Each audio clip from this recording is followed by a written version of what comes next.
શ્રી ગણેશાય નમઃ। મિત્રો, આપ જોઈ રહ્યા છો યુટ્યુબ આપણી ચેનલ આવો સત્સંગમાં આપ સૌનું સ્વાગત છે।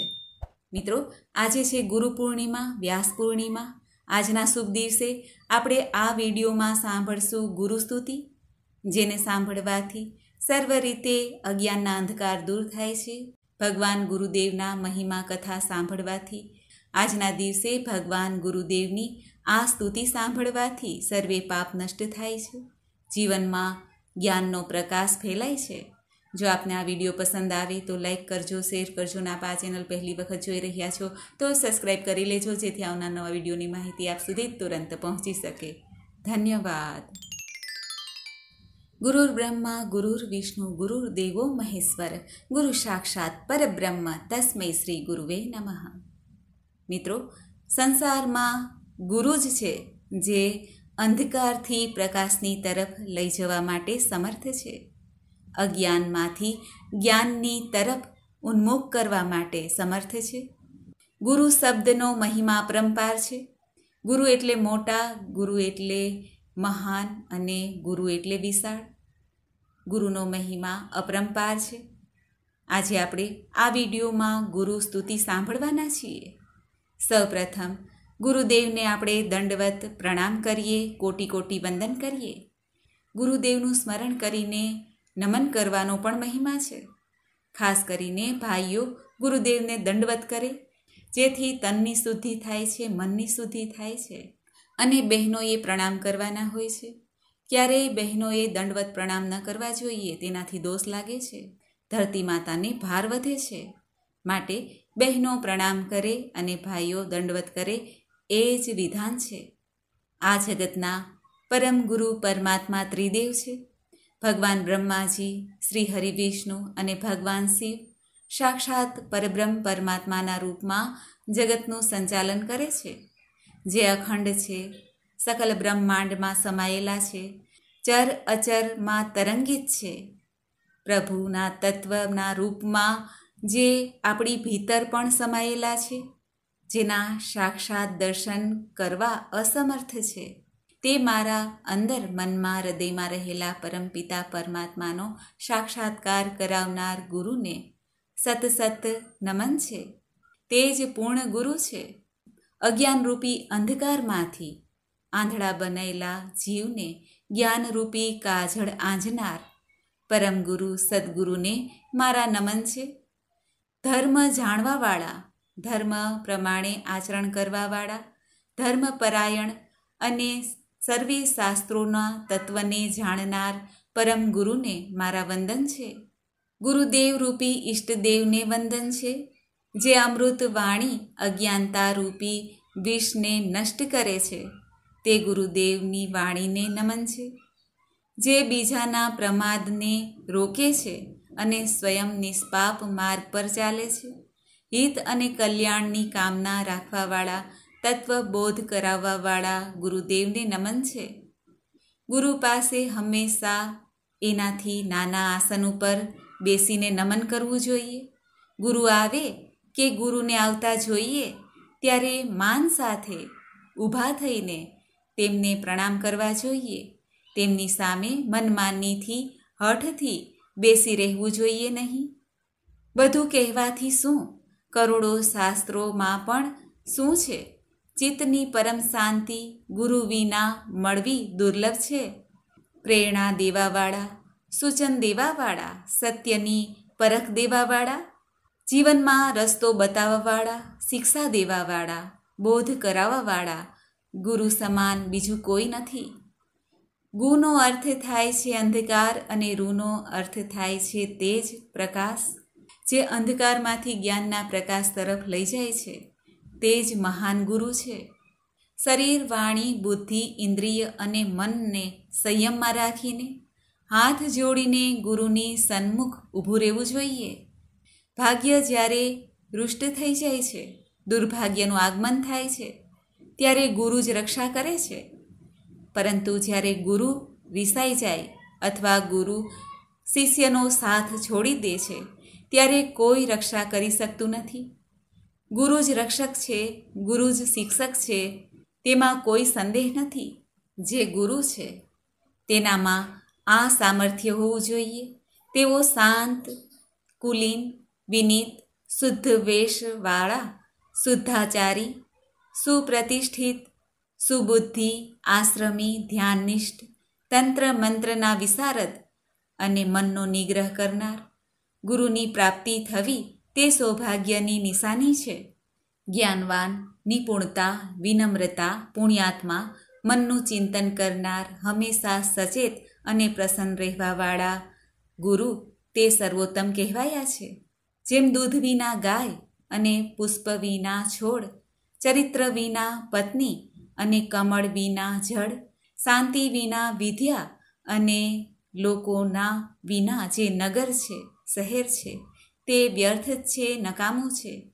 એવી જ રીતે ગુરુ વિના શિષ્ય શોભા નથી દેતા.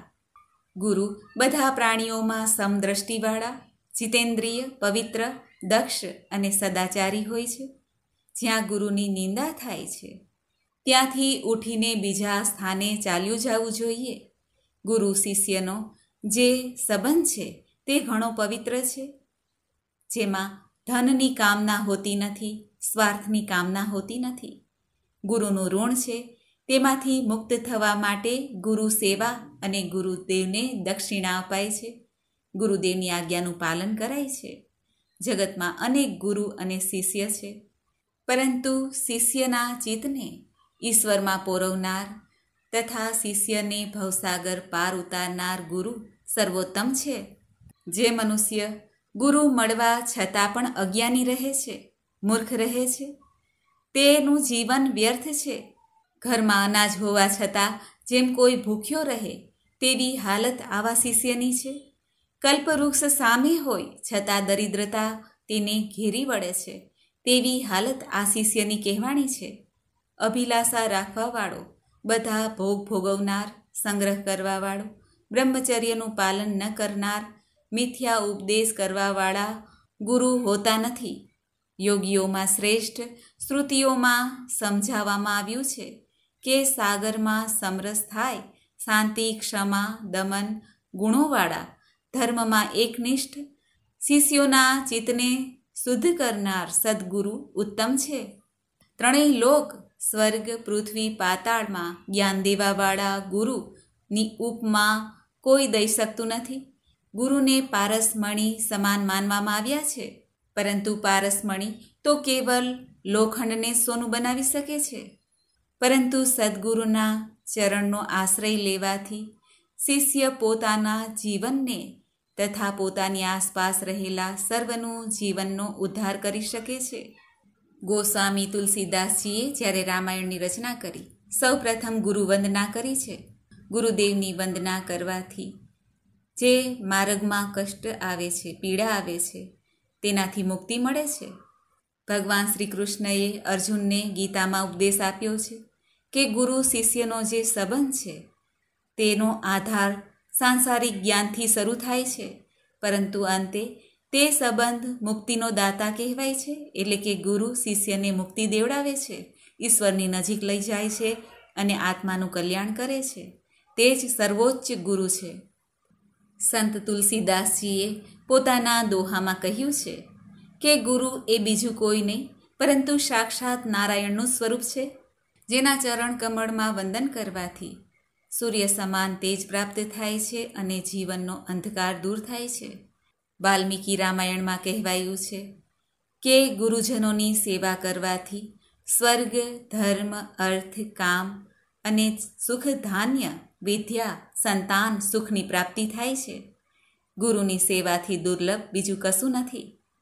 ભગવાન શ્રી કૃષ્ણએ ગીતામાં કહ્યું છે, હે અર્જુન, તું સર્વ પ્રકારે મારું શરણ ગ્રહણ કર, તેનાથી તું સર્વ રીતે સર્વે પાપોથી નષ્ટ થાઈશ, શોક ના કર.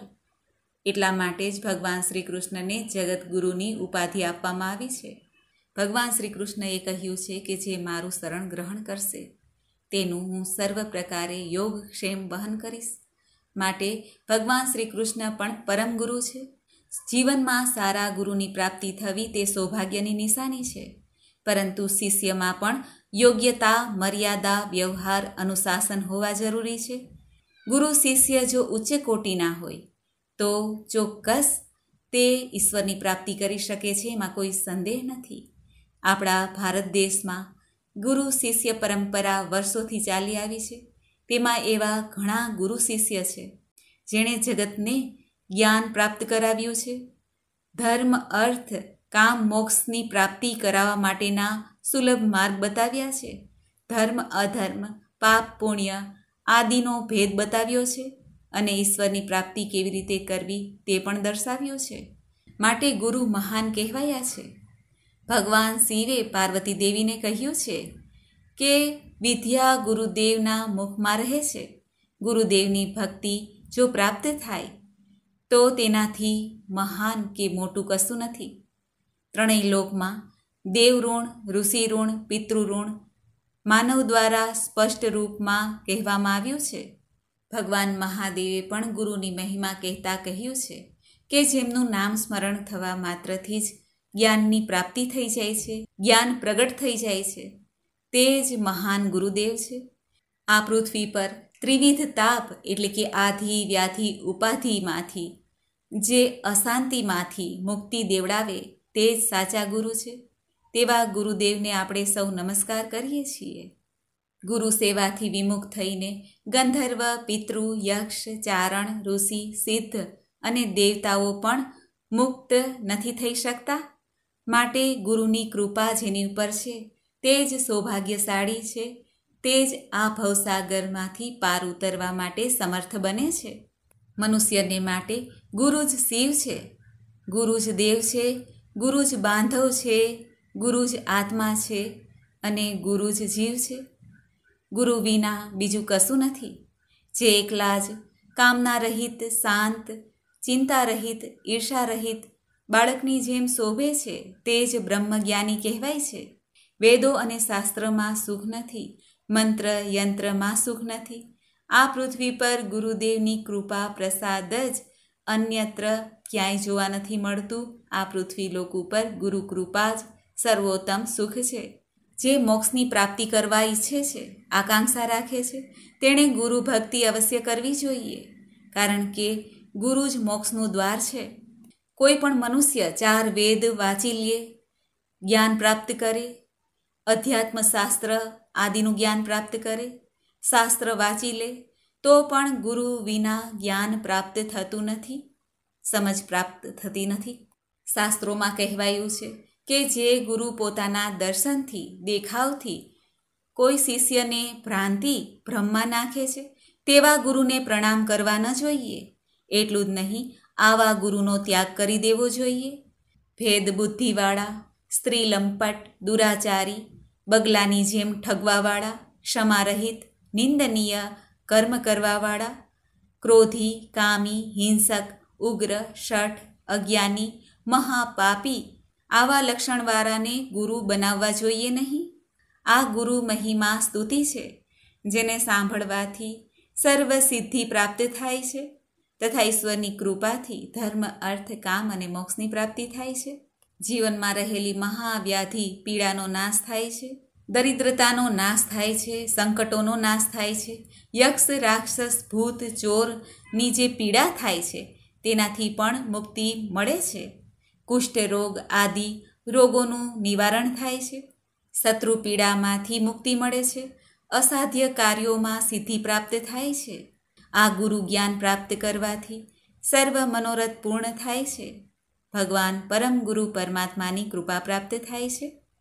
તો મિત્રો, આજના શુભ દિવસે આપણે આ વિડીયોમાં સાંભળ્યું ગુરુદેવની સ્તુતિ, મહિમા પાઠ. મને આશા છે કે આપને આ વિડીયો જરૂર પસંદ આવ્યો હશે. ભગવાન શ્રી ત્રિદેવ ત્રિલોકના સ્વામીને આપણે વંદન કરીએ, પરમ ગુરુને વંદન કરીએ, પોતપોતાના ગુરુદેવને વંદન કરીએ અને પ્રાર્થના કરીએ કે હે પરમ ગુરુ, અમને અજ્ઞાનરૂપી અંધકારમાંથી જ્ઞાનરૂપી પ્રકાશ તરફ લઈ જાઓ. હે પ્રભુ, અમને આ ભવસાગરમાંથી પાર ઉતરવા માટેનું માર્ગદર્શન આપો. અમારું કલ્યાણ થાય, અમારી આત્માનું કલ્યાણ થાય, અમારો ઉદ્ધાર થાય. આ પ્રમાણે પ્રાર્થના કરીને આપણે આપણા ગુરુદેવને વંદન કરીએ. બોલો ગુરુદેવની જય. મિત્રો, મને સાંભળવા માટે ધન્યવાદ. આપ સૌને મારા જય શ્રી કૃષ્ણ.